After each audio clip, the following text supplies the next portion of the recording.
What is going on, everybody? Happy Sunday. Welcome. My name is Justin, aka No Good Comics. And with me today is my good friend Kelly, from Spells and Monsters on Instagram. Kelly, what's going on? Hi. How are you? Good. How are you? I'm doing good. I want to say first, thank you so much for taking the time out of your day to join me. And I know that you're newer to streaming in general, or at least for yourself streaming. So I appreciate you being on the channel. Thanks for having me. I'm excited. Absolutely. Me too. So, for those of you who are either in the chat right now or maybe you're catching the replay, this is a review show that Kelly and I have been discussing for at least, I don't know, I feel like it's been the past month or so, right, Kelly? Yeah. That we're talking about this book for. And I know you started it before I did. We're referring to The Red Mother from Boom Studios. But yeah, so you were like the first to kind of get into it. I've heard other people talk about it. I was not on the train initially when this was first being released. I remember buying issue 12 when this was released, and I really just bought it because I thought it was a cool cover, and I was just getting into like the horror indie stuff. So after I bought this is initially when I started hearing you talk more about it, and that piqued my interest. You told me it was really good from what you were reading, and you weren't even done with it at that time. No. Um, Yeah. so And I think I had Sheena start reading it too because we like to buddy read stuff together. And totally. yeah. Yep. And actually I remember because then you tagged me, or when she posted something, you tagged me or something like that. Because that's how Sheena and I found out we were both like right around the same time getting into this. It was you that told both of us. So that was really cool. Yeah. So then I kind of just went all in and speed read all the way through to the end. And I think you were waiting for the third trade at that moment, right? Yeah, I was going to. I was going to wait until it comes out, but I don't think that comes out until like May. So then I Yeah. just went and bought the rest of the issues. You're like, screw it. I'm going Yeah. all in. Yeah. I think, It's like, I need to know what happens. yeah. Well, you initially hyped it up, and then I think Sheena and I talking about it then got you hyped even more, and then you're like, okay, I need to finish this out. So very cool. I want to say a quick hello to the chat. So let's light up the chat real quick, and then we will dive in to some of the details. So of course, first one in the chat is of course Sheena, as we were just speaking. So hello. She says, first one here. Thanks for hanging out with us today, Sheena. We appreciate you and glad that you're with us. Mercy Collectibles in the house. My friend Andres from Sweden. So good to see you, my friend. And we got Candace in the house as well. Hey, what's going on, Candace? Thank you for hanging out with us as well. Very cool. And we have, who did I see in here? I saw Steve, Hip Hops and Me, representing Team Nerd Herd. He is becoming a really big indie fan lately too. So Steve, I'm curious. I don't know if you read this or not, or if you were starting to read it, but I'm happy that you're here, man. I appreciate you stopping in and supporting. I think he did because we were kind of talking a little bit earlier too. Oh, nice. Okay. Yeah, we're new Perfect. friends. Nice. Steve is such a good guy. I'm glad that you guys are friends because he is a really, really great guy, great to the community, very giving person. So very cool. And yeah, he's been getting into a lot of indie stuff as well. So we also have Everything Nerd Reviews. Hello. Thanks for stopping in. Appreciate you. Guys, make sure you hit that like button. That thumbs up really does help. And if you're not already subscribed, please take a moment to subscribe to the channel because that helps me as well. So I would appreciate it. And yeah, you're right. Steve said, yes, I did. Love it. So good stuff. Yeah. So and guys in the chat, feel free to chime in, to leave your thoughts. I will be highlighting them as we go. So, this is a full conversation between everybody. So feel free to chime in anytime. Kelly, let's start off with, first let's start off with the fact that I put your information in the description below. I always forget. I always want to make sure I say that for anybody who might be looking to follow you, whether you're watching the replay or you're here live and they do not know you, you guys can follow Kelly on Instagram at Spells and Monsters, as she has in her image there in the description. I put the link there. So Kelly, let's start off with, what were your initial thoughts of this 12 issue series of Red Mother? I loved it. It's definitely a new favorite horror comic for me, and horror is like one of my favorite genres of comics. I would say It's a solid 9 out of 10 Nice, for nice. me. I love that. I think that you are spot on with. It is right up there for me too. I think I'd give it a 9 as well. The way that this paces, I feel like it's just so constant, and yet also like it just gives you enough of what you need to know, without like going too overboard or trying to stretch the story too much. Um, I think that a lot of the characters and a lot of the just the events that happen are, really they're just laid out perfectly so that we can kind of understand as we go. And I was really surprised to see it be broken up into 3 trades. I mean, I guess with like Marvel and I guess just generally speaking, I feel like a lot of other series they do like 5 or 6 issues per trade. So I remember that was one of the first things you told me was that these trades are only by 4 issues at a time. So I was like, oh, okay, so there's actually 3. So it's interesting the way that they broke it up. But I definitely liked the other thing too was the artwork. I thought the artwork was so beautiful throughout the entire. Oh yeah. Some of the splash pages that we will be sharing here in a little bit, and I know that you had sent me, were just absolutely stunning. And I was not very familiar with the artist, Danny Luckert. Do you know Danny Luckert? No, I've never. I don't think I've read anything by the writer or anything with the same artist in it before either. Okay. So yeah, me neither. It's definitely been newer to me, but I hope that we see more work and maybe from the both of them together as a team. I thought they were really good. So the writer is Jeremy Haun, and the artist is Danny Luckert, for anybody who is wondering. And again, this is from Boom Studios. Boom Studios has been doing so many great things lately, and especially with the horror stuff. But just in general, they've been putting out a lot of great indies in general. I know we were talking about the Magic stuff before too, Magic the Gathering. I can't wait for that. Yeah, that's like next week, right? I think it's like a week or two. It's in April. Yeah, I mean, what are we? Oh, We're April, like okay. in the middle of March, so yeah. So a couple weeks. Yeah. Nice. Yeah, I'm looking forward to that as well. So all right, so yeah, definitely 9 out of 10. And I'm with you. Definitely enjoyed this overall. So I guess we can dive into the nice little slides that I put up here. Let me light this up. And there's Kelly. So yeah, this is another thing too. Oh, and I meant to ask you: did you buy these as trades or did you buy them as single issues altogether? I mean, I know the last 4 you got issues, but so for the first 2 volumes, I used Hoopla. Oh, Hoopla! I've heard of Hoopla. Have you? Yeah, someone tells me about Hoopla once in a while. Very cool. And then the issues I just got off of Comixology, like the last 4 issues.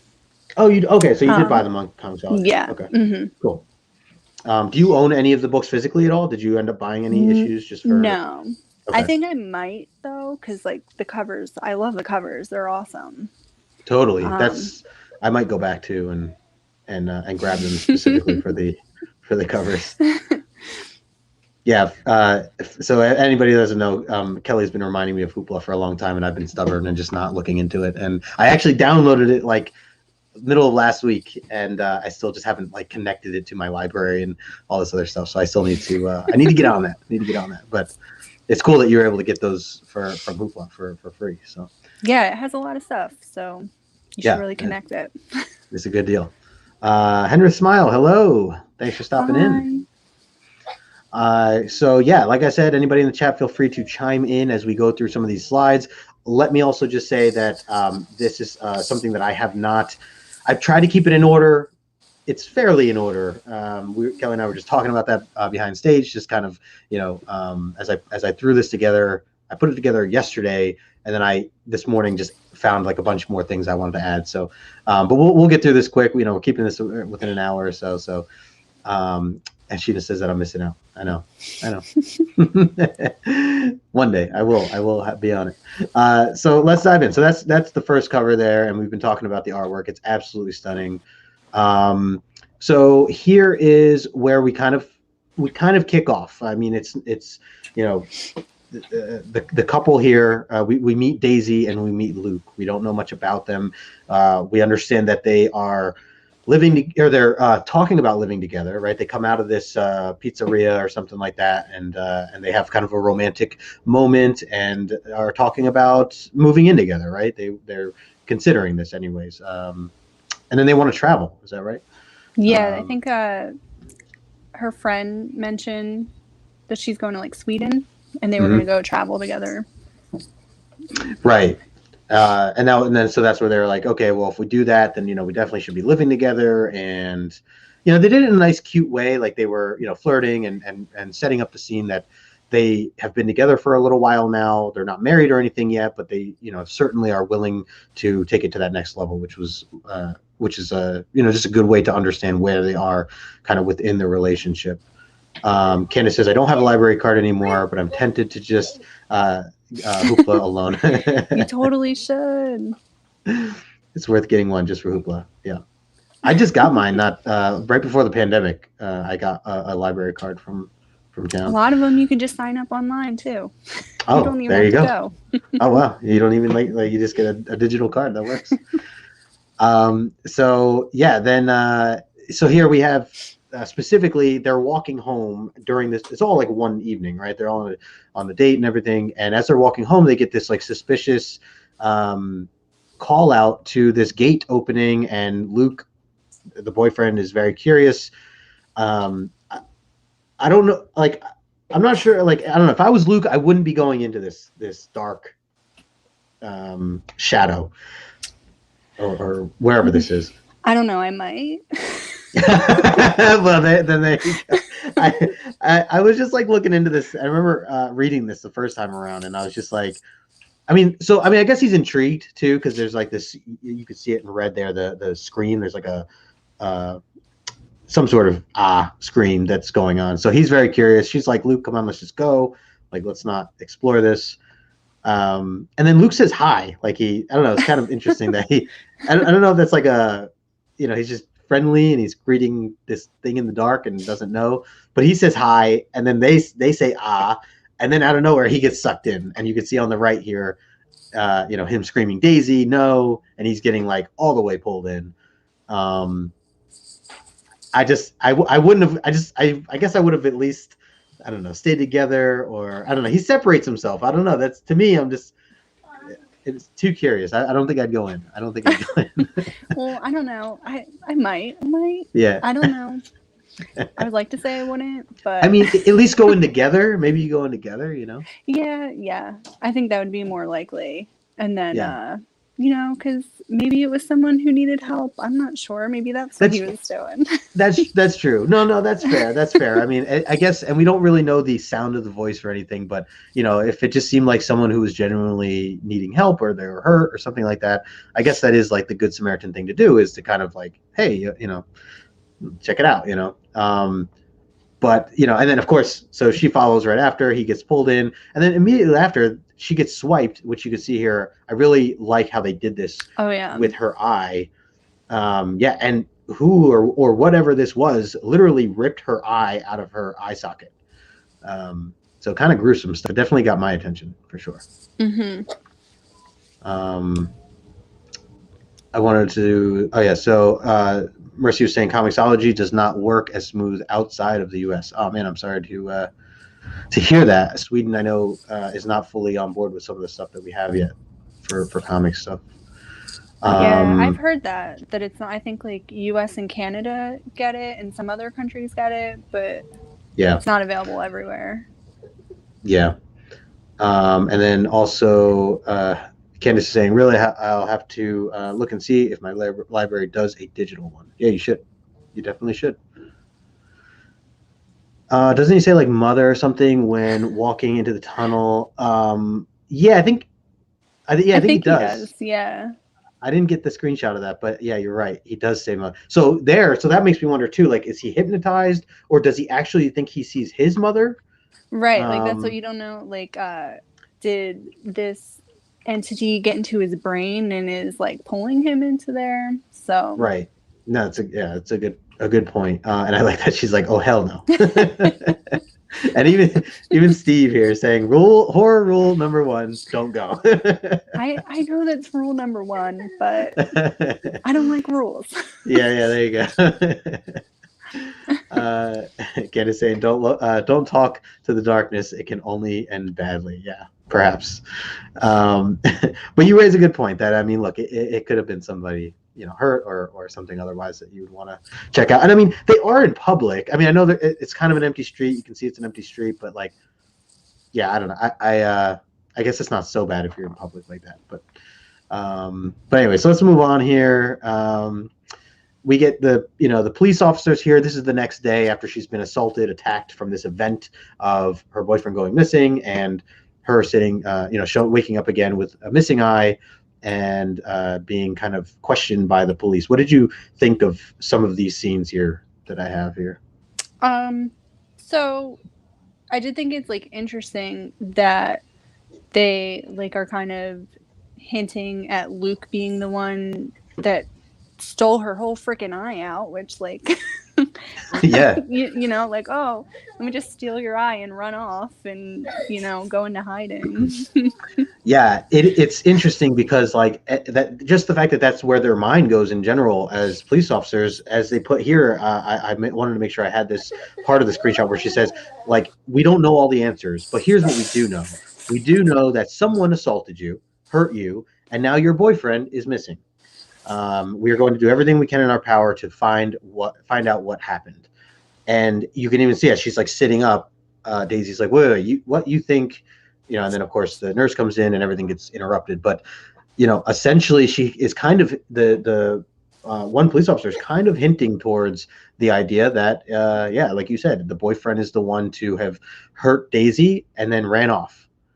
And that it could be some sort of domestic violence or something of that sort. So I get that thought process that you have to kind of consider everything, but Daisy's like, she's saying it wasn't him, like someone took him, essentially. Right. Like, and she saw him get taken. Like, that's what I think is, Yeah, like I would think that they would take her word for it, at least to some degree. I mean, unless they thought she was too scared and was lying to protect him or something like that, but I don't know. I felt like that was a little rough for them to just make this assumption that he is the one that could be, right. that did this. Right. Like it's, not only are they accusing him, but they're also not believing her. Right. Yeah. It's like kind of insulting in a way. What's going on, Zen Multiverse in the house? Good to see you. Zen, we're breaking down the Red Mother, the entire series of Red Mother. So if you haven't read it, spoilers. There was something else here. I saw Mark K. Hello. Thanks for stopping in. Make sure you guys sub up if you are new to the channel. We appreciate that. And hit the thumbs up button as well. Oops. Chat just jumped. We got Comic Burrito here as well. What's going on, Comic Burrito? Still need to read the book, but stopping in to say, hey, well, I appreciate you swinging by. So the other thing I wanted to highlight with this slide too is just that she's starting to take medicine. She has medication that she was given, I assume for the eye and things like that. So, but I think it's just something to kind of highlight because she's on medication now. As we get further into some of this stuff, I also thought she was going to rock the eye patch there for a while. I thought that was where this is going to go. But as you can see now, I didn't get the screenshots, but basically, she goes to the doctor. She gets a prosthetic eye or fake eye, basically, that is put in, and it looks pretty real. So you can see her kind of putting in extra eye drops each time. And then we meet Perry, or Perry, as I'm not sure how it's pronounced.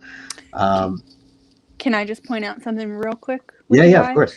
How, like I do think it's important to note that the doctor said to keep putting those drops in because you could cause irritation. And I think that comes into play a little, further along. Yeah, you're right. No, you're absolutely right. Yeah. So they're talking about like there shouldn't be any rubbing. So you make sure you keep this thing hydrated or use the drops.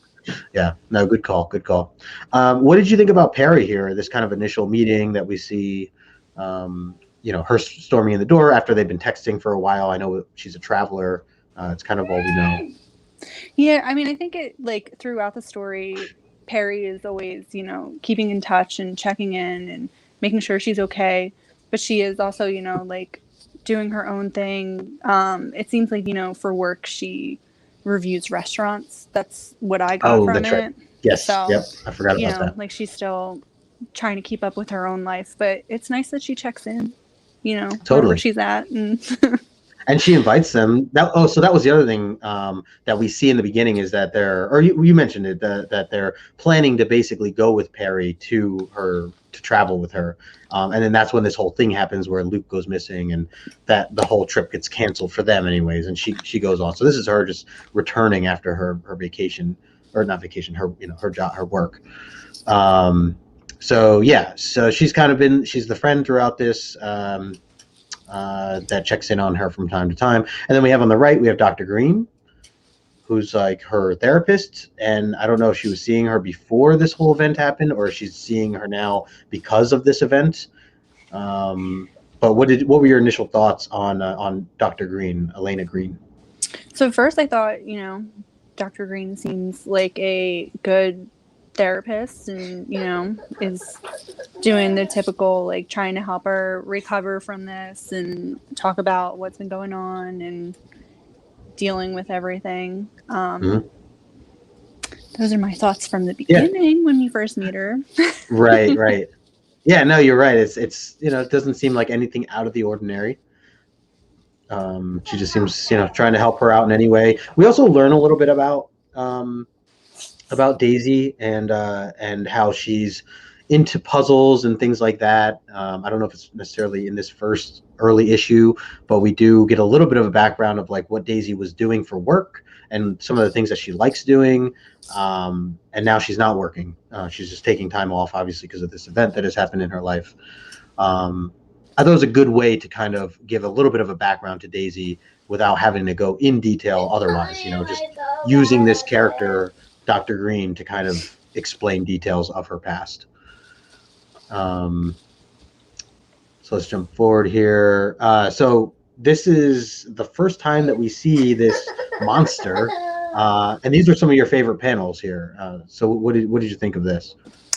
Yeah, they are. So when I was reading this panel here, the panels that are all in red, you know how like when you're reading digitally, it goes like panel by panel.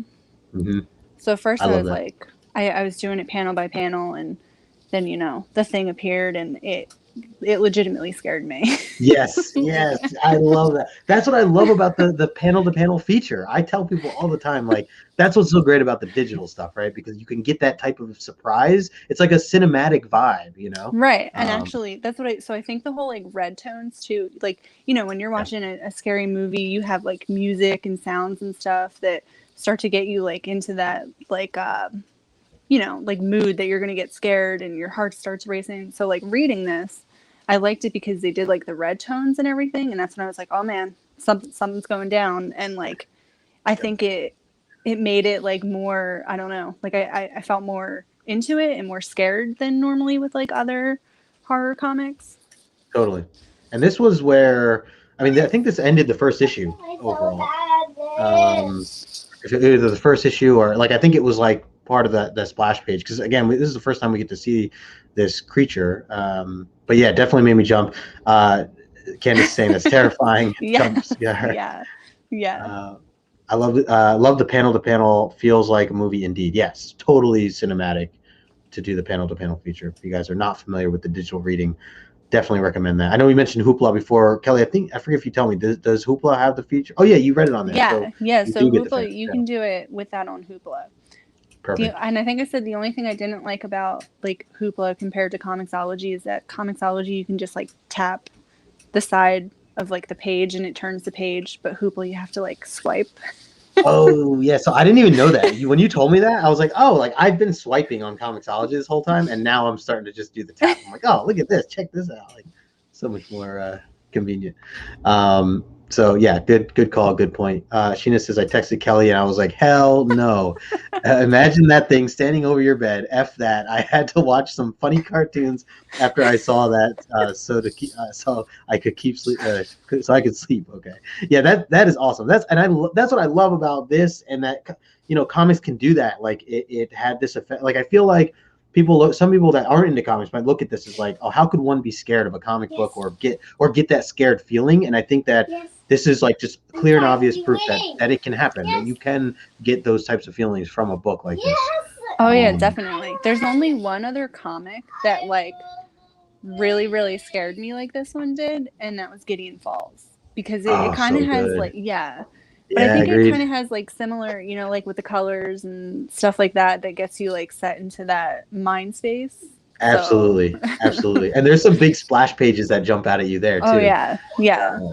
So that's a good one. That we should talk about that sometime. That's a good one. Oh, I'll definitely talk about that. I love Gideon Falls. Same here. I just finished it not too long ago.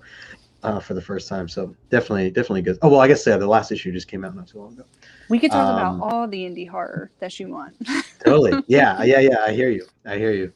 All right, so that's kind of how the first issue went, and from here, I think some of it's kind of, again, these panels I'm just like kind of putting together, so guys, bear with us. I couldn't get everything, and obviously we're covering 12 issues here, so we'll kind of fast forward through some of this stuff. But I wanted to grab this scene here. This is where we see Hearst continuing to kind of still struggle. It's been weeks later now. The police still have not found anything about Luke. Luke is just still missing. This is Luke's brother, I think, right? I don't know. Yeah, I think his name is Ty. Ty, okay. So we have Ty here, who's moving out some of the stuff or getting some of the things out of the apartment and giving them to Daisy. Just a kind of a touching moment. They're both kind of still at awe and sad for this whole process of or lack thereof, that the police have not been able to do anything for Luke. And I do think it's nice that they keep in touch. Oh yeah, totally. Yeah, that's a great point. Otherwise, it's just nice because they've kind of experiencing it together in a way. Right, yeah, like they could be a support system. And yeah, she's not alone. And then meanwhile, she gets a box that shows up at her door, and it's this heart. What did you think about this little random heart thing that showed up? So you know how you said you want to go into the creepy tunnel? I would not try to figure out this puzzle because I don't. What's in it? yeah. Like, is it a bomb? Is it like what's gonna happen? Yeah, that's a good point. Sort of like poison that's gonna get released when you open it. Like.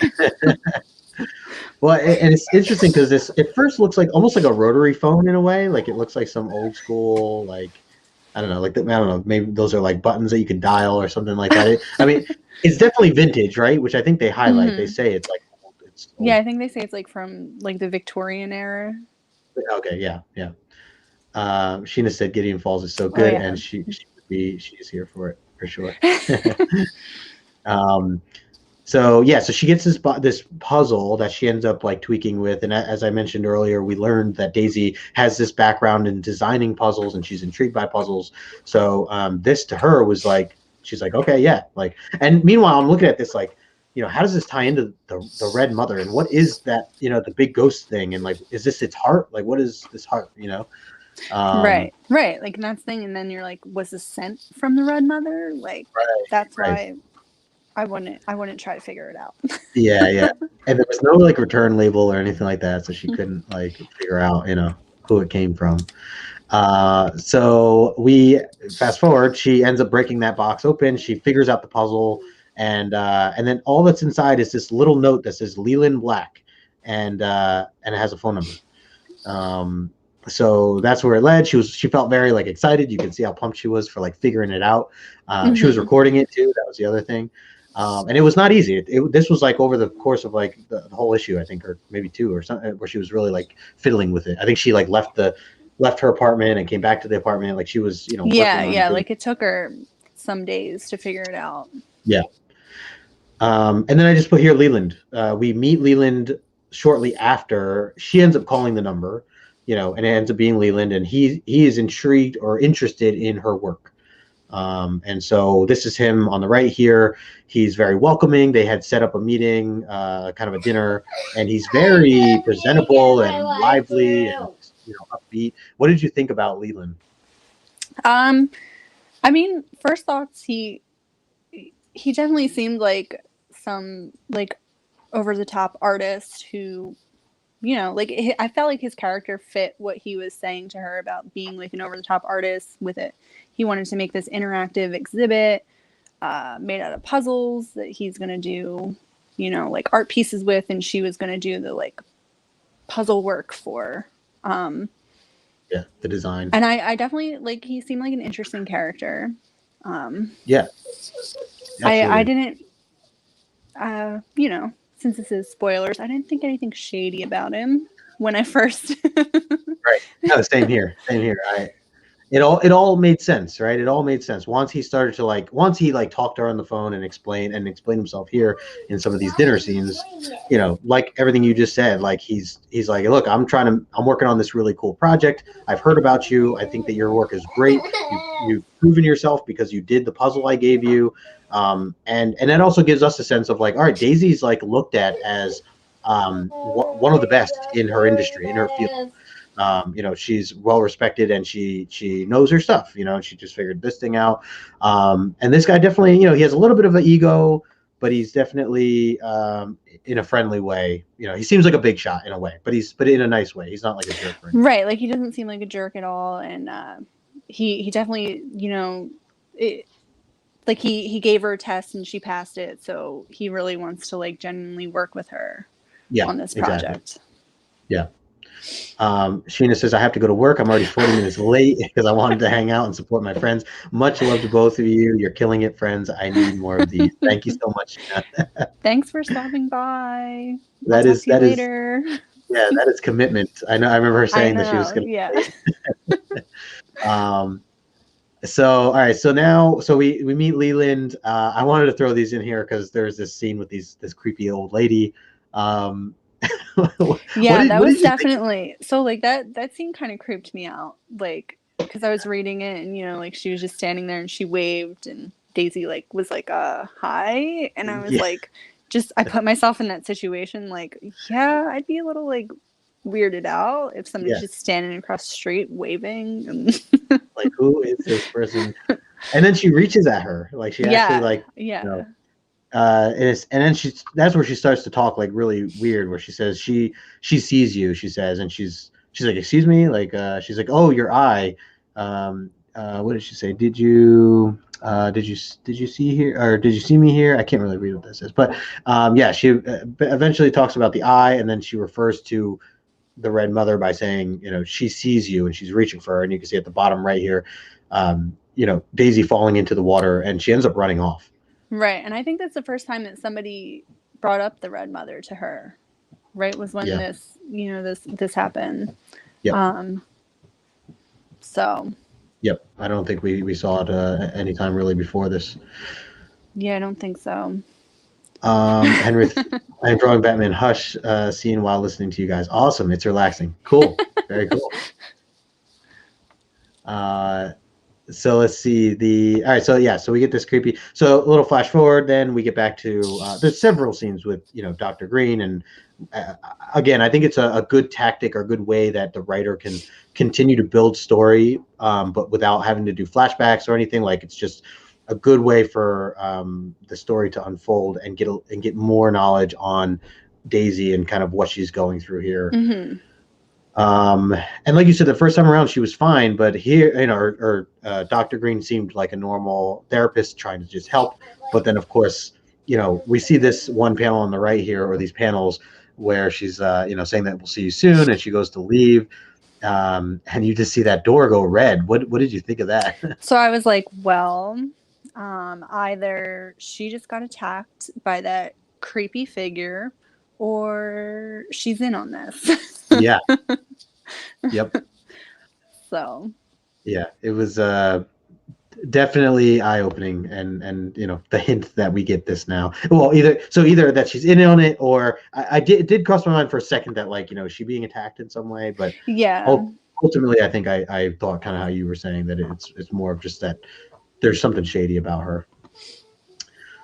And then we kind of end here with this. We she decided to go back to the scene. Yeah, to check it out one more time, and then she sees that old lady again, and then they're surrounded. All these people show up and just like start chanting and talk about what does she say there? Do you hear her calling? Do you hear her calling, Daisy? The old woman says. And then her eye goes red. This is what I like, those panels that just go red and her eyes like messing with her. I always thought that was interesting. And yeah, like that is some creepy stuff. That old woman. And then I don't know, like I don't know if she saw her eye doctor again at this point, but the eye doctor was like, oh, that's just like phantom, like if you lose your vision, sometimes you have like phantom sight or something like that. Oh, yeah. And that's what he was like explaining this as. And so no, good point to kind of have an understanding of why she's getting these red visions out of nowhere. Yeah, like that's how science explains it. Right. Kind of put her mind at ease. And we got Raging Cajun in the house. What's going on? Raging Cajun Comics. Raging Cajun is also a big fan of your comic book boyfriend. I mean, hence the Raging Cajun. Gambit. Yeah, Mr. Gambit. Yep. And we got Fable here. So, what's going on, Fable? Thanks for stopping in. He says Red Mother was one of my favorite reads this past year. Absolutely. Definitely. Yeah. It's going to be added to my, around Halloween, I like to do like a spooky comic book list. It's definitely going to be on there. I'm looking forward to that. I remember you mentioning that. Mm-hmm. So I'm going to try to speed up a little bit because we're already 38 minutes into the stream and we're only on chapter 5. So I'll skip through for a little bit of stuff because, like I said, I think I made 30 slides and we're only on like 10. We should have made this like a 2-parter. So I thought about that. Because there's just so much to it, and technically there's the 3 trades, but maybe for some future projects we might. All right, we'll keep that in mind because we obviously like to talk. yeah, exactly. So here is the I like this whole scene. I just wanted to kind of capture this whole scene. I love that she decks the old woman in the face. Like, yes. That was awesome. It kind of made me laugh. I know that's like really awful, but but like not when you know that she's like this possessed demon, and the fact that this is not the first time that old woman already tried to attack her or touch her. Right. Yeah. So she's not innocent. Exactly. Have you ever seen the movie? Oh my God, it's with Justin Long. Drag Me to Hell. It's called Drag Me to Hell. Oh yes, yeah. Okay, so I thought about that movie with this scene here because you remember that whole fight scene in Drag Me to Hell where she's fighting the old woman in the parking lot. Do you remember that? I don't. It's been a while since I've seen it. Okay. So I know that I liked it though when I watched it. Yeah. You go back and watch it again. There is a scene that she gets attacked in the parking lot by the old woman who is like, she didn't give her loan or whatever, and so she's gonna have to lose the house, whatever. But so there's this whole fight, and I just remember this younger woman, like, I'm like, if I was her, I put myself in her shoes, I'm like, I would just go nuts, like trying to attack this woman because she's the old woman was attacking her, and so. It's like you got to protect yourself. You don't know what weapons they might have or something. So like this just made me think of that when she like didn't hold back and just completely decked this old lady. Like I'm like, yes, that's what I would have done if I was in that position from her. So, anyways, you mentioned that you laughed. It definitely is one of those moments where you're just like, whoa, it definitely hits you. Oh, and we also get the first mention of the Herald right. of the Red. So now you know that he's the Herald. He's kind of more of the henchman, not necessarily the brains behind everything, right? And it's definitely creepy how it like highlights that she's running from him and he's following in the crowds, and it's like nobody else can see him, I'm guessing, except for her. No, you're right. That everyone else is like the crowds are just normal as she's like tussling through everybody. That's a good point. Zen said, "I remember that scene so good, but I would went in on that fight." Yeah, exactly. I would have went in on that fight. Abby's in the house. What's going on, Abby? Good to see you. Hey, Abby. Fable says Daisy is a great character. Totally agreed. Mm-hmm. An alien on YouTube. Hello. Cheers to you. Make sure you guys hit that like button and subscribe if you haven't already. Make sure you're following Kelly too. I put her information in the description below for her Instagram page. Thank you guys for hanging out. We appreciate this. We'll jump in here a little bit. You want to talk about this scene? I love this scene. So I really like the scene because once again, you know, like everyone else can't see the Herald but her, and she just like pushes him in front of this train and nobody Right. sees it. And then you see like she's got the black blood on her. And like, you know, she just looks absolutely traumatized, but like Yeah. nobody else has any idea what's going on. And Right. I don't know, I really liked that. You get to see that.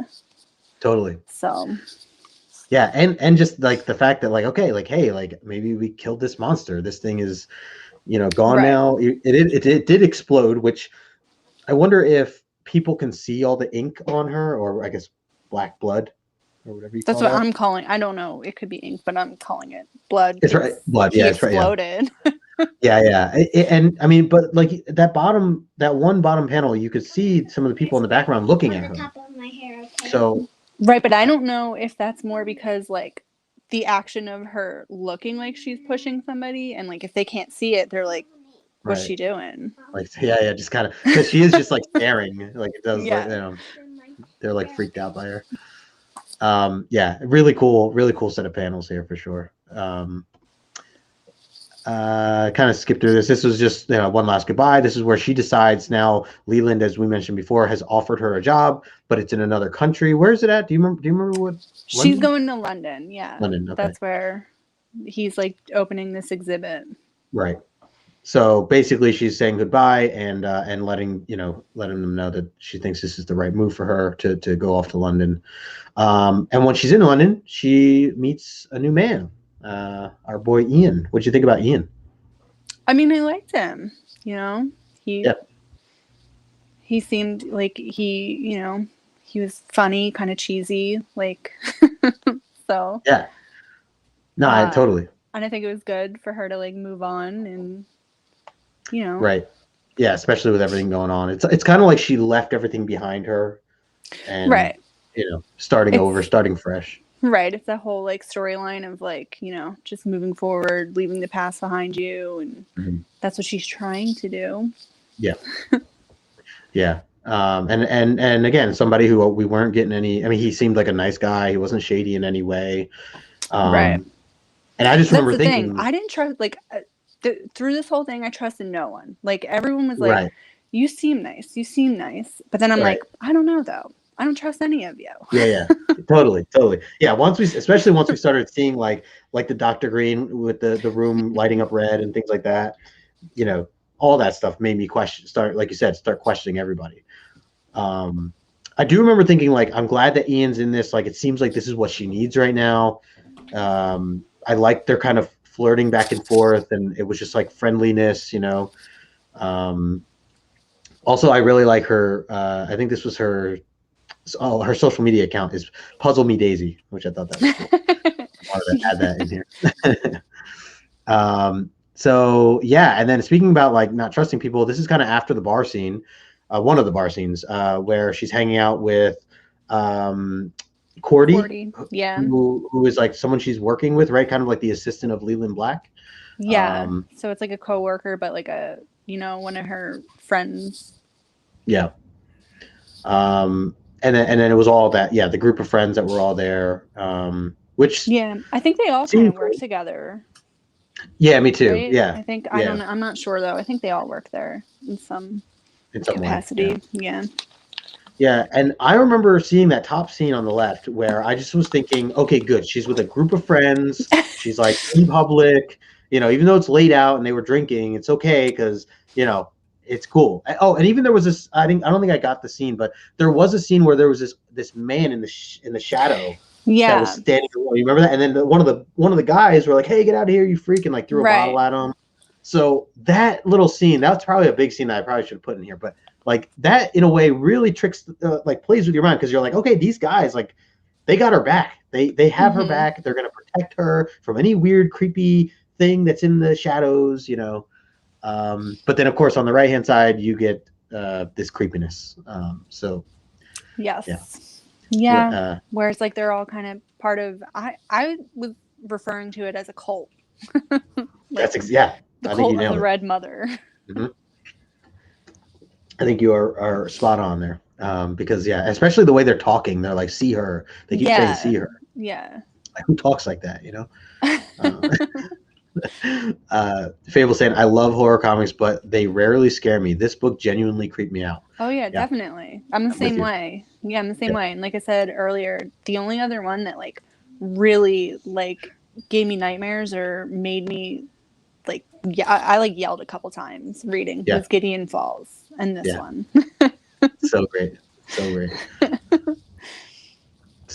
yeah, I'm gonna. I wanted to bring this up too. That there is a darker side to Leland Black, and yes, I added a second E in his name, so I apologize. But yeah, so the darker side of Leland Black. This is where he is just kind of like this madman artist who, you know, has this big project and he's frustrated, and then he takes it out on her, and he's saying, "Do it again. It's not right. Do it again." Giving her a hard time, and you know, she kind of gives it right. I mean, she storms off. But she stands her ground later. I know that there's like scenes later where they go at it and he apologizes. And yeah, and that's what I'm glad you brought that up too, because I like that too, because then that's when she was like, you know, this time it's fine, but like just know you do it again and I'm off this project. Yep, definitely. She was like, I will walk. So yeah, it's just like I won't continue. Yep, she stood her ground. I want to throw this in here. This was kind of another nice date scene that we had with Ian. Ian starts to really pop up and is developed as this character who, you know, helps her take her mind off things. All things are kind of going good, even though she just had this fight with Leland. You know, generally speaking, things are much better. She's not having the eye problem as often. She has all these friends around, and they go on this nice date. They're checking out artwork that's on graffiti walls. And I really liked Ian. I mean, I really liked this aspect of it. And then we see the two of the boys that they were out at the bar with, and you know, she reintroduces Ian to them. Jim and Hideo, I think their names are. Hideo. Yeah, I think. And that's where we get that hint, though, right? Where we see them shake hands, and I put, you know, they're saying cheers here, but you could see on his wrist, he has that red tattoo. Yeah, and that was because she saw that symbol like in like earlier when she went back to the scene where Luke got taken, right? And that symbol was like on the wall. Yeah. So. So yeah, and then just that there was just like, oh, okay, so now we can't trust them either. Literally can't trust anybody. So that was definitely kind of frustrating. Yeah, and then I want to put this in just as a reminder that we are still somewhat the whole eye problem is coming back again. And she's you know trying to work on this puzzle after being in this argument with Leland, and she's working hard on the computer, but her eye is acting up, and she runs into the bathroom. And Cordy, again, just wanted to highlight, Cordy was always there for her. She's kind of like Perry back with when Perry, you know, was in the States with her. So Cordy's, you know, being this good friend / co-worker, but checking on her, which I, you know, thought was nice, at least at the time. You know, hoping. Right. Oh wait, she's a really good actor. Yeah, you know that but she's really good at like playing this role and hiding. Because then I think there was even a part 2 where she had said to Daisy that like she didn't know Leland on a more personal level. She really just worked for him, and that was it. But then there was like that scene where Daisy walked in on them, and it's right. Like, well, you're lying, because that's right. Yep. Yeah. Good point. Yeah, it that is frustrating because I there was a moment where I wanted to really lean towards Cordy as like, okay, got this good friend here, you know, but just not the case. And this is towards the end of chapter 8. This is where we see her wanting to. She ends up leaving the house, like, so her and Ian are obviously now pretty much seeing each other all the time. And I forget what the reason was, but she ends up getting up and stepping out to go for a walk. So Cordy called her. Oh, that's right. Okay, Yeah, so that was Cordy texted her that she discovered something. okay. There's Cordy again. Yeah, yeah, yeah. Oh, I don't think I even put those screenshots in here, but you're right. That was where we end up seeing back at the um oh, I did actually. I did. So anyway, so yeah, so we see this is how it ends, and basically we get this the Herald attacking Ian. We don't know what else happens to Ian. Ian screams when he wakes up, and then he's gone, and then a lot of other sad things happen, right? Mm-hmm. Um, Poor Ian. yeah, like I thought that obviously they had a good thing going. They had a good thing going. Yeah, and he seemed like a good guy. Fable saying same here, Kelly with Gideon Falls. Yep, he likes it too. Hell yeah. It's a Um, good one. yeah.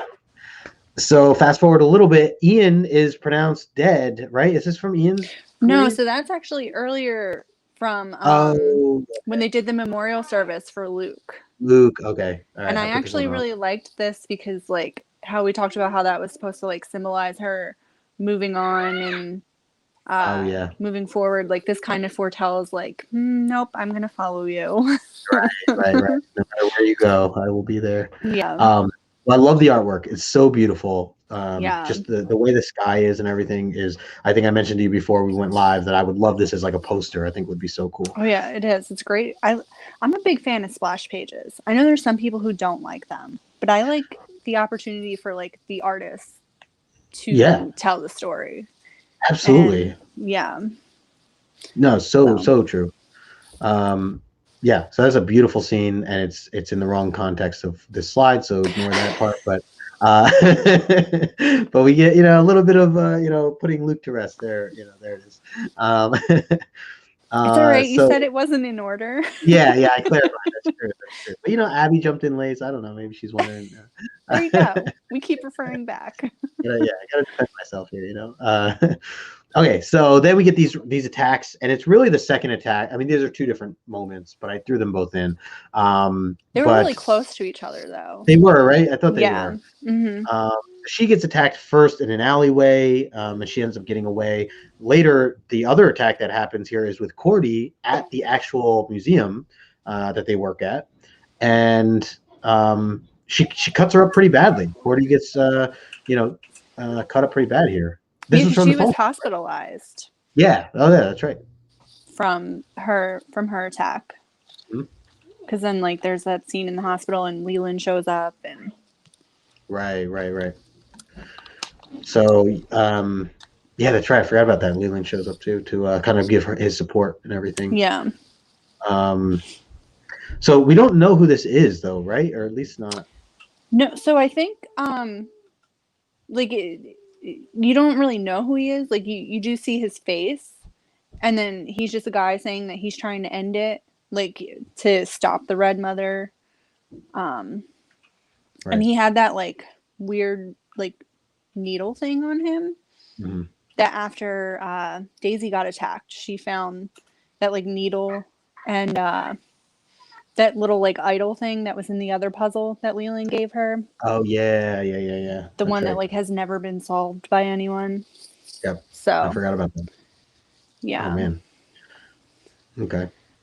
And then there was the other attack scene. I think that was separate from here. I just threw these both on, but initially this was after Cordy gets out of the hospital. You can see she has the patch on her face from the attack. And she is like heartbroken because Ian has just gone missing. It's been, I think, weeks now.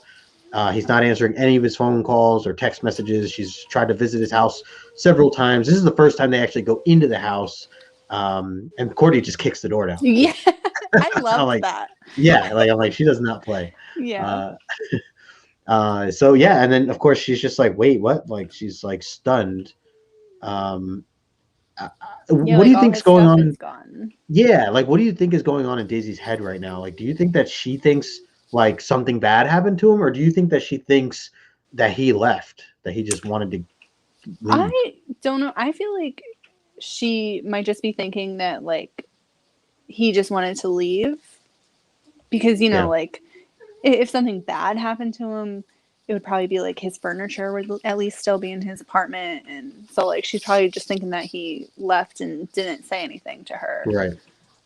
Which I think is, you know, what the cult wanted, so they made it look like that. Sure. Yeah. So Yeah, right. No, so that that's a she good didn't point try too. to like investigate like, you Right. know, a missing Ask any person. questions. Yeah. Yeah, it is kind of crazy that it just cleaned up like that and that there's no furniture or nothing. So and then here she's getting attacked again. Was this This might have been the one where he this is the one where the Herald ended up killing that guy, I oh, think. right. Yeah, I think you're right. Yeah, and she's trying to call Dr. Green at the moment.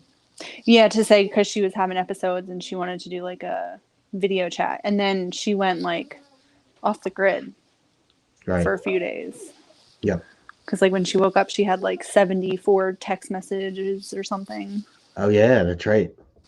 Yeah. She wasn't responding to anything. So this is kind of towards the end here, because I know I probably skipped a couple of things, but we basically are wrapping up. This is the last 2 issues that I've kind of put in these last 5 or 6 slides here. So we can kind of, I know we're coming up on the hour, but you know, we can kind of run through some of this.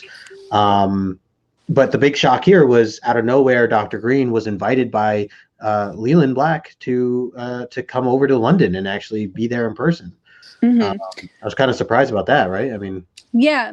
I mean, and it kind of ties into like, because she wasn't answering the like calls or anything, and they play it off as Dr. Green reached out to him, and you know, he decided to just fly her out there because she was concerned, which definitely seemed weird because like, you know, like who, you wouldn't fly a therapist out, even if it like a therapist was concerned, the therapist would just kind of be like, have you seen her? Has she showed up for work?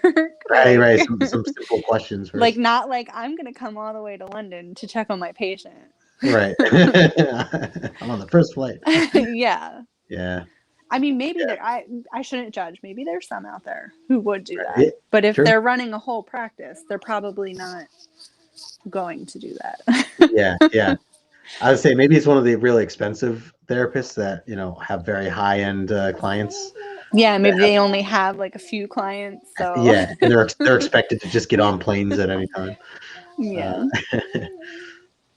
So yeah, this is like I said, they're now having that museum opening, and Leland Black is presenting his masterpiece that he's put together with the help of Daisy and everybody else. And so he has, you know, a whole cocktail party, and you can see him here announcing that, you know, what better way to introduce it but to have Daisy go through this puzzle herself. And she wasn't ready for this, right? Like, no, she didn't think that was going to happen.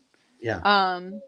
She didn't think that she was going to be like the test subject of it, to go through and do all the puzzles. But yeah, once again, though, it does make sense though, because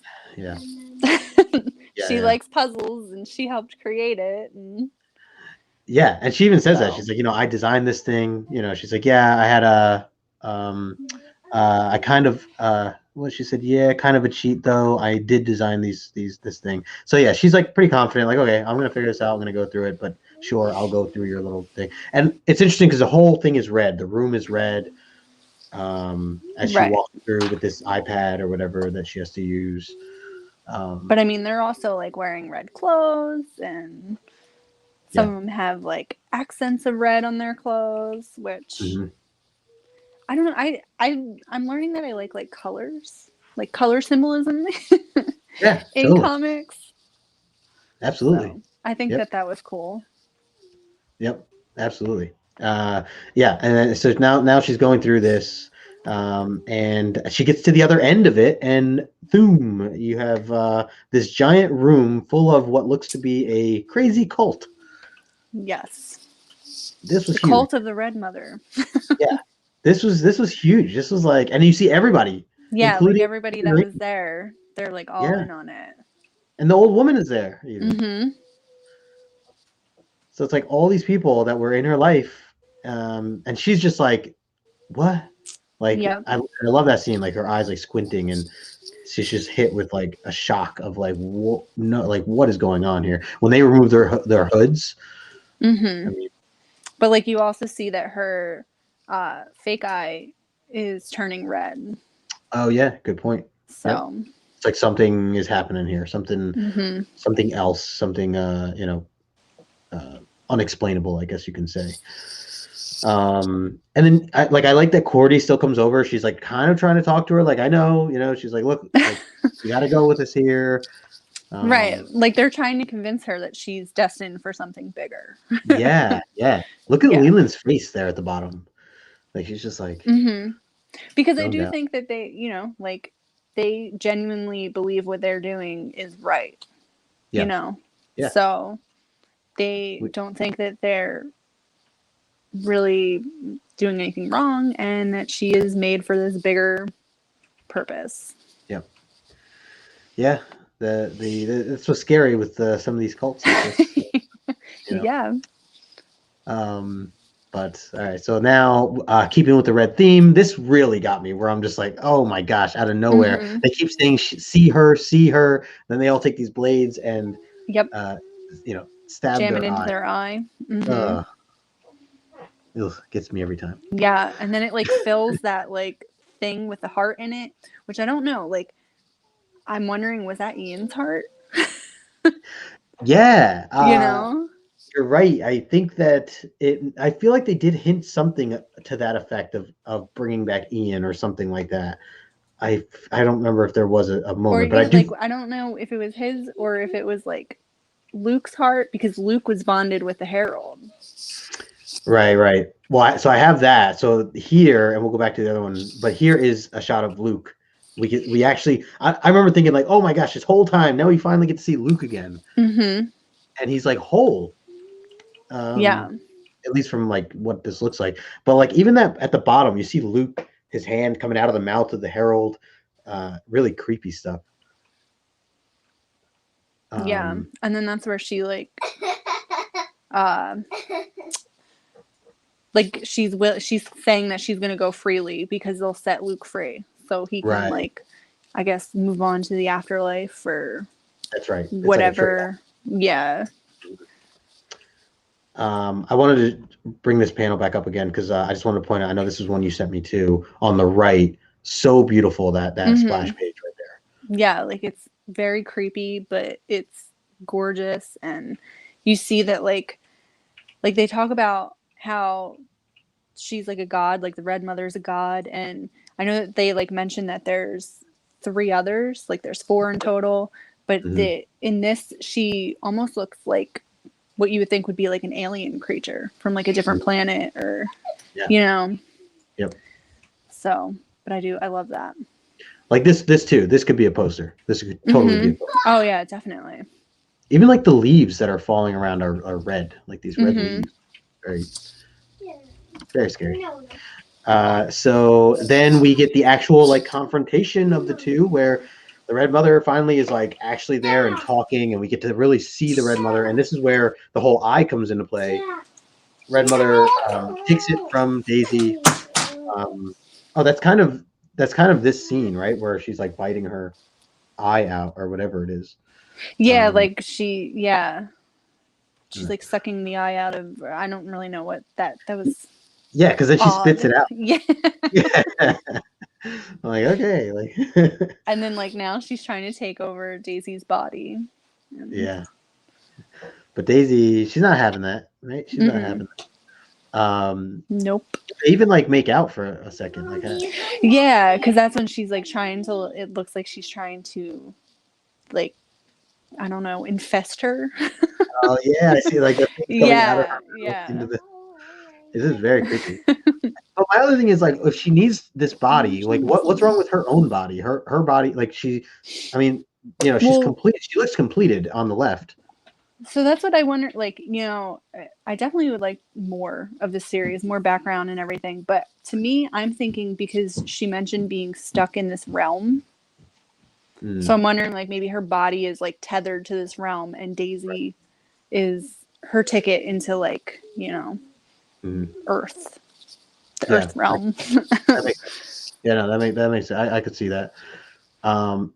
And then we see Daisy pulling out that weapon, that little blade thing that she has. Yeah. And I think, oh yeah, so we get like this really cool. So she stabs her in the heart, and then, Mm-hmm. basically like takes her eye back. Yeah, and like just crushes it. It crushes it. Yeah, so wild. These scenes were just so. I was like hanging on every panel when I was going through it, especially as the panel to panel feature. Like I was so Right. into it. It was Yeah. so And it was great. It was like yeah. it was super fast paced. Yeah. But like you said, like it was fast paced, but it didn't leave you like being like, "Whoa, this is too fast." Like you're not giving me enough information, or like, you Right. know. Yeah. And I like that, you mentioned this before, like they're letting the artist tell the story in some of these red panels. Like Mm-hmm. there's not much words. There's a lot of screaming going on, but I Right. love that. I love that I you love can that see. too. Yeah. That's like one of my favorite things is when like you have a team and the writer is obviously writing a script, but kind of gives the freedom for the artists to do their thing too. Yeah. So I would love to see, like I said, I mean, Danny Luckert, I'll have to look into some more of his work, but I would love to see Danny and Jeremy Haun, the writer, team up again. I think that would be really good. maybe for more like this, I want to know what the four gods are. Where'd they come Yeah. from? Like, Oh, yeah, just do yeah. a series about that. There you go. Yep. I wanted to highlight this scene here too because I just love it. I think it's such a beautiful scene. Her running out of this museum, the flames that are bursting out the door as she's like, escaping essentially from this whole crazy cult Red Mother event that's happening. So seeing her run out, looking backwards, you can see her one eye is missing, right? She doesn't have that eye, so she squashed it. And in the background, you see the firemen. Firemen are like there, ready. They're like, "Ma'am, are you all right, ma'am?" They're like checking on her. Right. So I just So thought that like was that part everyone sees. yeah, right, exactly. And even that, it's like, don't trust those firemen. Like, can we trust the firemen? Like, like, are they in on it? Right? Like, do you know Yeah. you got here really quick. Yeah. You see me, right? And if you look at them, they're just standing there. I don't know. Are they not moving? Are they really trying? So yeah. So that whole thing happens. They basically that museum burns down, and that's like the end of like the what we get of the Red Mother, right? We get this is the last couple pages here. I took some screenshots of kind of just how this whole thing ends. And it's her kind of narrating, which I like this style of the narration, but also showing different images of her life, flash through. So it's like her hanging out with Perry again. She has the eye patch. She's back, wearing the eye Right. patch. I like that she's not trusting anything Right. else but the eye patch. Yeah. No, don't give me no fake eyes, no Yeah. eye, nothing like that. No therapy, nothing like that. You'd have to get like a real true background test on everybody from that point on. Right. But I mean, I like that she mentioned too, and I like because then I feel like this kind of leaves it for interpretation. She mentions that she doesn't think that the Red Mother is truly gone, and she's always looking out for her.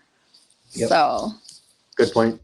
And I love endings like that can kind of still leave you, asking questions, and it answers a lot of stuff, but at the same time, there are just there are just things that are still available that could be potential, whether it's just how we want to take it or if the writer wants to come back at some point.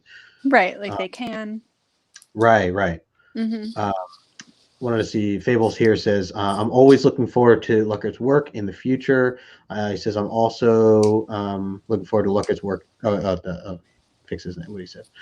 Yeah, totally agree, Fable. Definitely loving the work, every bit of it, for the artwork here. Yeah, and then as we kind of just ended here, she says, I'll see her, the Red Mother, at the end, even with the one eye, and kind of continues her life. And I think that's all I have for the slides. Let me just make sure. Yeah, so I'm going to stop that part. Oop. So overall, like, how did you feel about this ending? I like the ending. I thought it was a good ending because, like, you see Daisy, she gets to kind of like move on but she still is accepting the fact that like this might not be over, but Right. she's not going to let it like run her life. Yeah. You know, at least from that, we see that she's not going to let it run her life. Like, she's still going to try to live her life, but she knows that the Red Mother might show up again. Yeah. And I am glad to see that she is like, you know, out and about again, and that she's not. I mean, I'm sure other people going through trauma like that could kind of let that affect their life in a way where they don't want to go out, they don't want to work anymore, they don't want to do anything anymore. So good for her on, you know, trying to carry that out. I thought about, as you mentioned before, you know, the possibility of they could always come back to this. I think about Abbott, the indie title Abbott, and love the it. new, that's a good one. Yeah, and Abbott 1973. I'm like, we need like a Red Mother 1973. Yeah. You know, like that would be, what would or it be? whatever It would year be like this is. Red Mother 2023. 2020. Yeah. I think that'd be so great. Yeah, I'm totally with you. I loved how this ended. I think it was just all around appropriate to what we wanted in terms of giving us kind of a wrap up of the Red Mother herself. Even just all, you know, basically getting, okay, all these people that were in her life were basically this cult, and they were, you know, they're not really people she'd want to be friends with, you know, at this point anyway. So, and she has Perry, so that's good. Right. I am sad that we never got Ian. We never got anything left of Ian. Yeah. That was it. He was a good guy. Yeah. But I'm glad that at least Perry was not in on it. Right. Yeah, the one person, right? It's like her and Ian really were the only two that, and Luke, I guess. R2D2 lover, what's up? Hello. Swinging by. Yeah. So yeah, I think you're spot on with that. Yeah. Well, very cool. I mean, I know we covered a lot here, and guys, thank you so much for watching, and anyone watching the replay.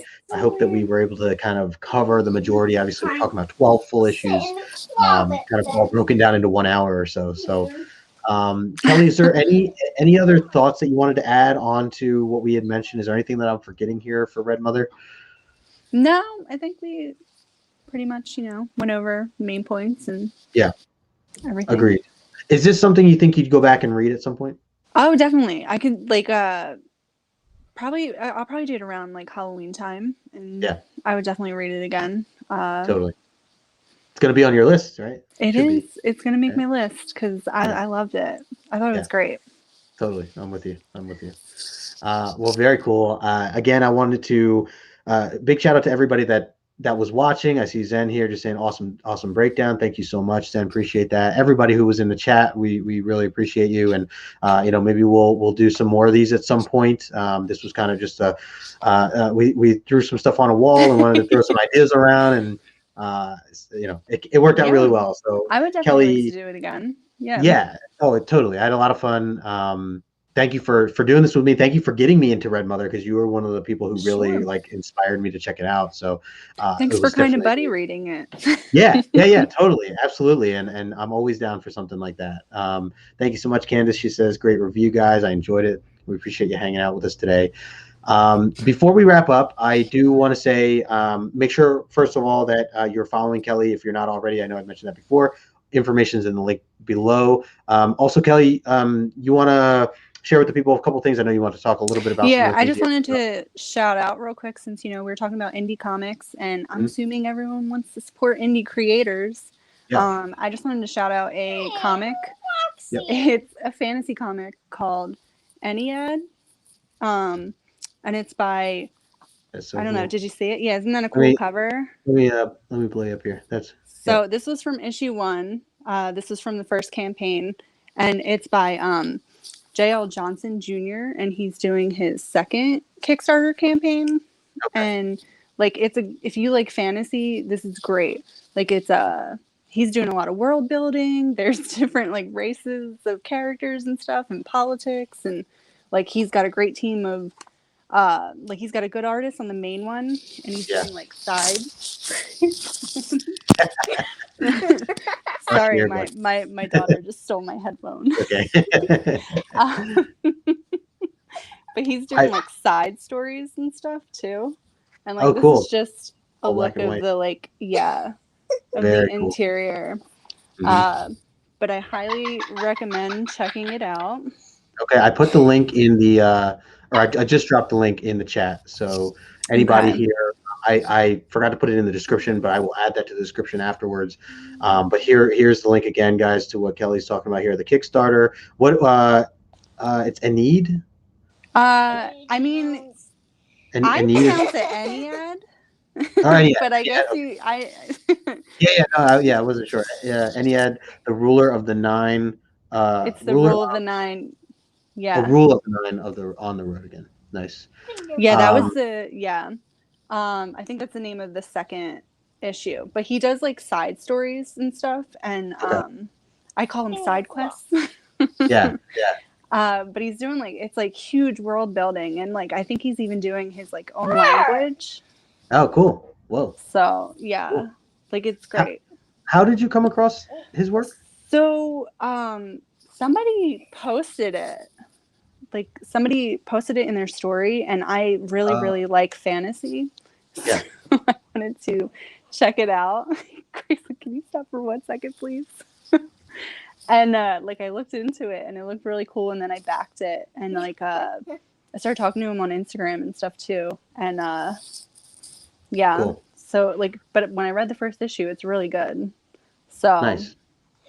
Well, yeah. do me a favor, and after this, send me a link to his Instagram account because I'll put that in the description as well. Okay, sure, yeah. And that's what like he has a bunch of like samples that you can read.